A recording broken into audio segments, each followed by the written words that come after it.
What is up, guys? Welcome back to the channel. So today we actually have a really cool video. So today we have another video of installations. Now today we are doing interior lights and chase lights. Now these interior lights, I had to go to AutoZone to buy some stuff. They're actually rock lights, but we're gonna use them as interior lights. I actually have them right here, and they are actually really bright. I just connected them really quick just to get a brightness check. They are super bright. Also, what we're doing is, now these are not typical chase lights. I actually know a few people that just run these as chase lights and they mount them on the back. They're actually hazard lights, not emergency hazard lights, but they're just pretty much hazard lights that I've seen them mount. Now, I just don't know where to mount them. I've been thinking about right here, which I like because they're up high, or maybe even on the ice chest thing, this thing. But the only problem is I don't know how the wires will be ran just because of how it is. But we'll see. We're gonna do some looking, we'll do some digging, figure it out. I might even put some right here. Right here wouldn't be too bad. Right here would actually be really nice. I'm not gonna bore you guys with taking everything out again, as you guys saw in the last video of me already tearing it out. The interior gonna be the same thing, ripping out the passenger side. Alrighty, so got the switch mounted right here. Now on, perfect, off. So now I have decided where I am going to mount these. I am going to put two right here, one right there, one right there. Alrighty, so I forgot to film this part of the video earlier, but where I ended up mounting them was one right there, one right there. I'm actually gonna turn them on really quick. One right there, and the other one right under there. You can't really see it right now, but let's see if I can get under there. Right there. So that's why I ended up mounting the interior lights. We are back in this familiar spot. We are installing the chase lights. Now, they're not actual chase lights, they're actually strobe hazard warning lights. As if you can see, I have it mounted right there. Actually, I already got the wire coming down, just got to get different hardware to do it, but these are it. They have a bunch of different patterns, which you guys will see once I start wiring which pattern I pick. So again, like I said, we're back in this familiar spot. I'm actually going to put the switch either right here or right here. I haven't decided. I actually have to cut it, unfortunately, but that's not a big deal. We got it. We can cut right here, and a lot less wiring than if I were to run it to these, than the higher up switches up here. So, but let's actually get mounting it. I will get back to it right now when I start wiring it fully and show you guys the different modes that it has, because it has like 3 or 4 different flashing modes. So got the switch temporarily connected. This is a red switch, not the blue switch like the rest of them are, but besides the point, click them on. Now on the right side, which is the passenger side, I do have that one different for now because this one has different settings. This is a strobe kit, 16 different settings and everything, but you get the point right there. We can go through the settings really quick. So this one's blinking kind of fast. I don't know if you guys can see. It's not picking up, it's completely different than what I see here. See how that kind of goes through that. That one goes through all of them. Solid.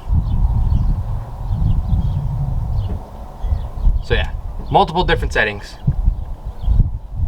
I need to find the one that's same as that one, which is probably going to be the next setting. Let's see. Oh, sorry for the camera work, guys. It's probably very crappy right now, but there it is. I think that's it right there. Nope. Maybe one more. Oh no, I don't know. I'll figure it out. I'll find it, but that's that. Now, let's just fix all this wiring really quick. Alrighty, so got most of it done. Fixed up all the wiring, kind of fixed up the rat nest I had going on over here. Have the switch mounted in the center. Looks a little off, but it's actually pretty straight. Turn on the switch. Got the lights over here flickering. Look good. Now, I did clean up all the wiring. Can't really see it, but I did have it run along pretty much the factory wiring. Have it running right across there, down in the center. Got it all put up nicely. Yeah, look at it. You can barely see it. It's all tucked away. So, like I said, I have it running through there, down under, straight through, coming out through the center, and that's pretty much it. So now all I gotta do is put the seat back in, bolt the seat belts back up, and that's pretty much it here. Now I do have the interior lights on. That's how good this thing looks. But yeah, bolt the seat back in, park her over there in the middle of the cul-de-sac, and we'll get a proper view on everything. Alright, so it's dark. I'm actually sitting in the Can-Am right now. You can see some house lights right there. I am looking at my steering wheel. On the left, in the middle, right next to the winch and the headlight. Some of you guys may or may not have it. Some of you guys might have the blinkers there. I don't. So that's where I put the interior light switch at.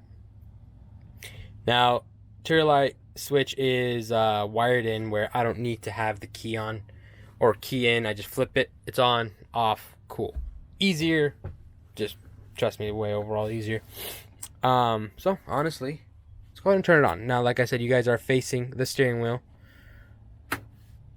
Bright. Holy cow, this thing's actually bright.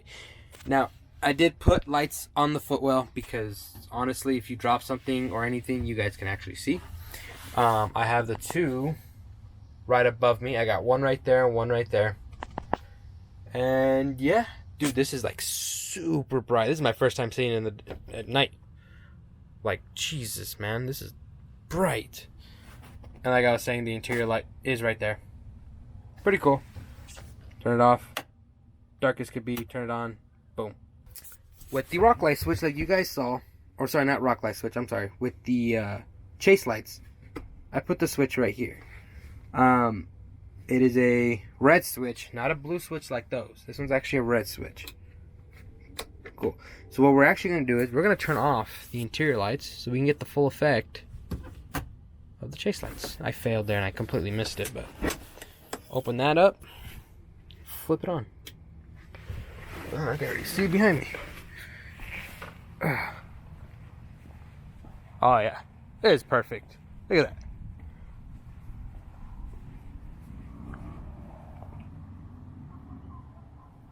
Nice and bright. They're a little, so weird thing about this is they're in sync and they get out of sync, and they're in sync and they get out of sync. But that's perfect, honestly.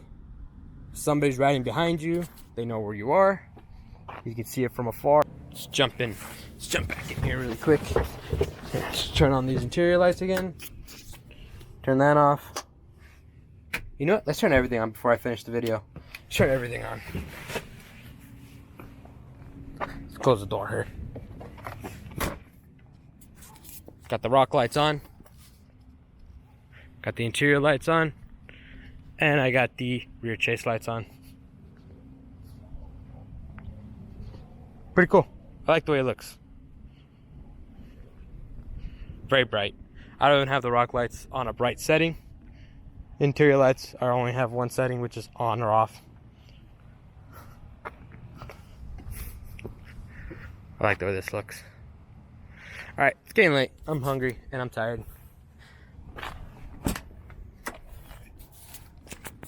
Let's go ahead and shut that off.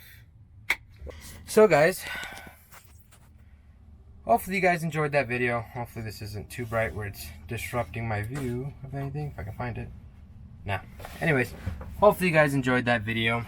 It did take me a little while to do this video because I did it between a couple weeks of each other, but hopefully you guys enjoyed it. Got a lot more cool things coming for the Can-Am. If you guys are new, please like, subscribe, hit that bell notification so anytime we upload, you guys will know. Now remember guys, don't stop, keep going. I'll see you guys in the next one.